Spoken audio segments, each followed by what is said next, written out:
La inteligencia artificial, a ver, nos promete una auténtica revolución en la educación. Nos habla de una personalización casi mágica, ¿no? Como si tuviéramos un sombrero seleccionador, capaz de ver el potencial de cada estudiante. Pero, ¿y si toda esta magia no es más que un truco? Un truco que, en realidad, esconde los mismos prejuicios de siempre, pero con un disfraz tecnológico muy moderno. Esta promesa de la IA nos planta delante una pregunta que es fundamental.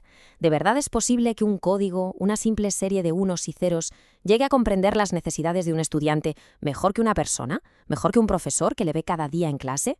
Esta es la cuestión que vamos a desgranar. Para empezar, tenemos que hablar de la herramienta clave en todo esto, los modelos de agrupamiento o clustering. Son algoritmos que básicamente cogen miles de datos de estudiantes y los agrupan por similitudes. Así crean categorías como alumnado de alto potencial o en riesgo de abandono. A primera vista suena útil, ¿verdad?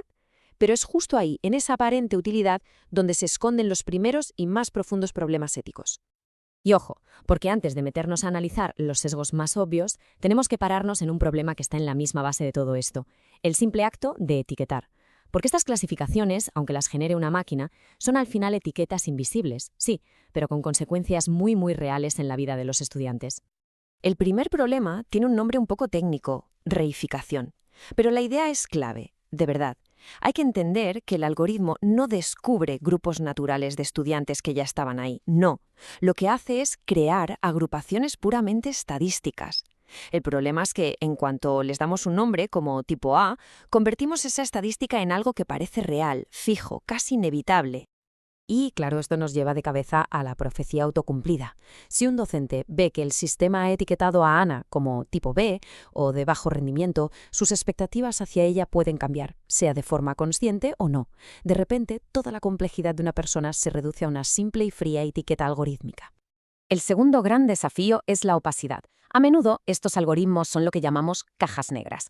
Nos dicen qué estudiantes ha agrupado, ¿vale? Pero no nos explican por qué esos criterios son pedagógicamente importantes. Se basa en las notas, quizás en el tiempo que tarda alguien en hacer clic en una respuesta. ¿Y es eso de verdad relevante para su aprendizaje? Y por último, un punto que es absolutamente crucial. Todo esto sucede sin un consentimiento informado. Se clasifica a los estudiantes y sus caminos educativos pueden cambiar por completo sin que ellos o sus familias sepan siquiera cómo se les está evaluando. Esto, en el fondo, atenta directamente contra su autonomía. Si estos problemas fundamentales ya son para preocuparse, el verdadero peligro llega cuando estos sistemas se convierten, además, en un altavoz de la desigualdad. Vamos a ver ahora los 5 grandes sesgos que acechan en las sombras de estos modelos. El primer sesgo es el más básico de todos. Un principio de la informática. Si metes basura, sale basura. Si los datos con los que alimentamos al algoritmo ya están llenos de las desigualdades de nuestra sociedad, el modelo no hará más que aprenderlas y reproducirlas como si fueran una ley natural. Miremos este ejemplo, que lo ilustra a la perfección. Tenemos a un estudiante que no tiene una buena conexión a Internet en casa. El algoritmo ve que participa poco en los foros online y lo interpreta como bajo compromiso. El resultado es que se le etiqueta mal. Así, una desigualdad de acceso se convierte de repente en un supuesto fallo personal y en lugar de darle el apoyo tecnológico que necesita, se le margina. Segundo sesgo, el de representación. Un algoritmo solo puede reconocer los patrones que ha visto antes, es lógico. Si se le entrena casi exclusivamente con datos de un grupo demográfico concreto, pues funcionará fatal cuando intente clasificar a personas de otros grupos. Por ejemplo, un modelo que se ha creado con datos de estudiantes de grandes ciudades, pues a lo mejor no entiende los contextos o los patrones de aprendizaje de estudiantes de zonas rurales o de familias migrantes. El resultado, los clasifica mal y propone soluciones que no tienen nada que ver con sus necesidades reales. Este es especialmente sutil y peligroso. El sesgo de confirmación algorítmica. Aquí el modelo no descubre nada nuevo, en realidad. Simplemente encuentra correlaciones en los datos que encajan perfectamente con nuestros prejuicios históricos y les da un barniz de objetividad científica. Imaginemos esto. Los datos históricos muestran que, por motivos culturales, menos mujeres han elegido carreras de ciencias. El algoritmo podría interpretar esto como que tienen una baja aptitud para STEM y crear un grupo, un clúster, formado sobre todo por chicas. Y de repente, un prejuicio social se transforma en una supuesta evidencia generada por una máquina. El cuarto sesgo es el temporal. Las personas, y más aún los estudiantes, no somos estáticas. Cambiamos, crecemos, aprendemos, pero un clúster es una foto fija. Es una etiqueta basada en un mal mes, que puede perseguir a un estudiante durante muchísimo tiempo. Pensemos en el caso de un tal David. Pasa por un bache, por un problema familiar, y el sistema, ¡pum!, lo etiqueta, bajo rendimiento.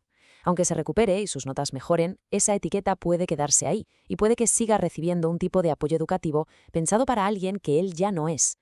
Y finalmente llegamos a un error clásico en el análisis de datos, uno que estos algoritmos cometen una y otra vez: confundir correlación con causalidad. Son buenísimos encontrando patrones, viendo qué cosas suelen pasar a la vez, pero no tienen ni la más remota idea de por qué pasan. Miremos esta lógica tan defectuosa. El algoritmo detecta que muchos estudiantes que entregan tarde los deberes viven en un código postal concreto. Su conclusión, puramente matemática, es que vivir en ese código postal está relacionado con el bajo rendimiento. Pero claro, el algoritmo es ciego a la variable oculta. A lo mejor ese código postal corresponde a un barrio con menos recursos, sin bibliotecas o con un mal acceso a Internet. La causa no es el lugar, es la desigualdad. Y la solución, por tanto, no es mudarse, sino atacar esa falta de recursos. Hasta ahora hemos hablado de riesgos, de posibilidades teóricas, pero esto no es ciencia ficción, esto ya está pasando. Vamos a ver ahora casos documentados, donde estos sesgos han tenido consecuencias directas y muy perjudiciales. Para ver cómo se materializan estos sesgos en el mundo real, vamos a analizar dos casos que han sido documentados. Uno en Estados Unidos, enfocado en la raza, y otro en Europa, centrado en el género. Y ambos demuestran que, esto no es un problema aislado de un país, es un desafío global.